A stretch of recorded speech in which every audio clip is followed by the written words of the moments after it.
Quando se fala em Dom Pedro I, muita gente pensa no 7 de setembro. Mas a independência do Brasil não foi o único feito do imperador, não.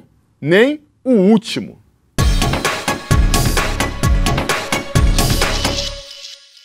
Talvez você pense que as façanhas de Dom Pedro I acabaram quando ele abdicou do trono do Brasil em 1831, né? Só que não. O moço foi criado para suceder o pai Dom João VI e chegou a acumular 2 coroas. Mas com a abdicação do trono brasileiro e a traição do irmão Miguel em Lisboa, ele se viu apenas com o título de Duque de Bragança. Só que Dom Pedro achou que isso não podia ficar assim e decidiu ir à luta. Mas voltemos um pouquinho nessa história. Mesmo após a proclamação da independência do Brasil, o rei de Portugal, Dom João VI, ainda sonhava em reunificar os 2 países sob a mesma coroa. E na opinião dele, ela cabia perfeitamente na cabeça do filho mais velho, o imperador Pedro I. Até romper os laços com Lisboa, Dom Pedro era o primeiro na linha sucessória portuguesa. Depois, nem todos pensavam assim. Os portugueses, irritados por terem perdido sua colônia mais rica, achavam que, desde o Grito do Ipiranga, Dom Pedro abriu mão de seus direitos em Portugal. Já a nova elite brasileira não estava nem um pouco afim de dividir privilégios de novo. Só que Dom Pedro se sentia bem por aqui, mas também queria continuar com o pé em Portugal. E ele tinha uma estratégia preparada. Por isso, quando soube oficialmente que, com a morte do seu pai, era o novo rei de Portugal, ele agiu rápido. Nos parcos 8 dias em que assumiu também o título de Pedro IV de Portugal, escreveu uma nova Constituição, a imagem e semelhança da brasileira, garantindo direitos individuais e a formação de uma Assembleia para governar junto com o soberano. Um sistema liberal, dividido em 4 poderes: executivo, legislativo, judiciário e moderador. Em seguida, Dom Pedro tomou uma última atitude. Renunciou ao trono português em nome da filha mais velha, Dona Maria da Glória, então com 7 anos. Só havia uma condição: ela deveria se casar com o próprio tio, ninguém menos que Dom Miguel, na época com 24 anos. O incestuoso plano de Dom Pedro tinha um objetivo político: evitar encrenca. Os portugueses viviam sua pior crise econômica. A política estava tumultuada desde 1820, quando a Revolução do Porto forçou Dom João a voltar para Lisboa. Absolutista moderado, o rei abriu espaço para os liberais no governo, mas viveu cercado de conspiradores até dentro de casa. Sua mulher, Carlota Joaquina, e o filho Dom Miguel maquinavam tentativas de golpe. A rainha fez tantas que acabou de castigo no Palácio de Queluz. Dom Miguel, que liderou 2 levantes para depor o próprio pai, se exilou em Viena. Dom Pedro achava que era preciso aniquilar qualquer oposição, e o compromisso de sua filha com seu irmão parecia a melhor saída. O plano era ardiloso. Até a maioridade de Maria da Glória, a regência de Portugal ficaria com Dom Miguel.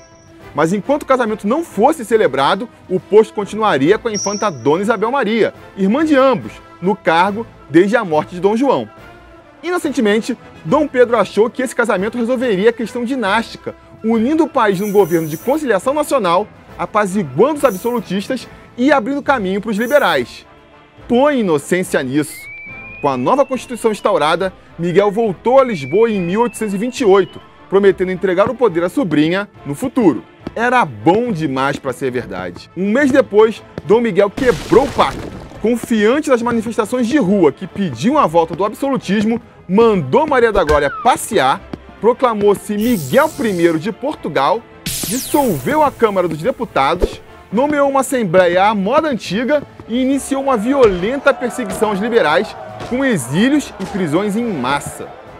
A reação de Dom Pedro veio em etapas. De 1827 a 1831, ainda no Rio de Janeiro, ele comandou uma resistência diplomática sob a tese de que Maria da Glória era, de fato, a rainha de Portugal. Mas Dom Pedro só se envolveu diretamente na questão quando sua popularidade no Brasil entrou em queda livre. Sentindo o perigo interno, ele optou pela abdicação. No discurso de despedida, desejou felicidade aos brasileiros e passou o cetro para o filho Pedro de Alcântara, de 6 anos, iniciando o tumultuado período regencial no Brasil. Em seguida, partiu para a Europa atrás de apoio e dinheiro para fazer a guerra. França e Inglaterra deram a maior força, mas a juros escorchantes. A garantia era apenas a retomada do trono em Lisboa.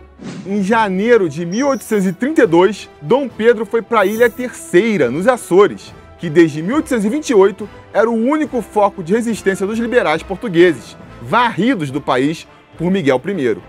Então, Em julho de 1832, Pedro de Orleans e Bragança, que 9 anos e 10 meses antes tinha proclamado a independência do Brasil, partiu com 50 navios do arquipélago dos Açores, no meio do Oceano Atlântico, e desembarcou com 7.500 soldados na Praia dos Ladrões, a poucos quilômetros da cidade do Porto, começando uma guerra com a qual recuperou o trono.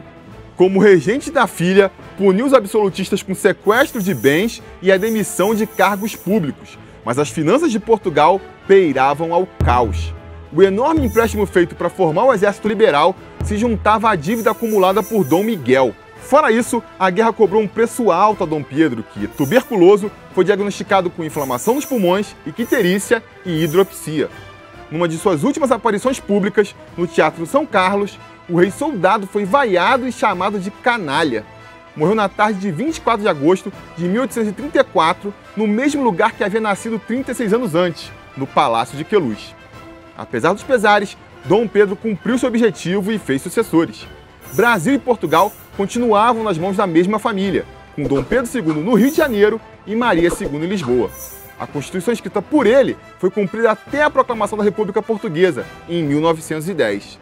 Quanto a Dom Miguel, bem, esse morreu em 1866, sustentado por partidários fiéis que o seguiram, teimando até o fim que ele era o legítimo rei de Portugal. E aí, gostou deste episódio falando um pouco de nossa história? Quer ver mais episódios assim? Diga aí nos comentários! E não se esqueça de curtir nosso vídeo e assinar nosso canal para ficar por dentro de todas as novidades da Super. Vejo vocês no próximo Fato Interessante.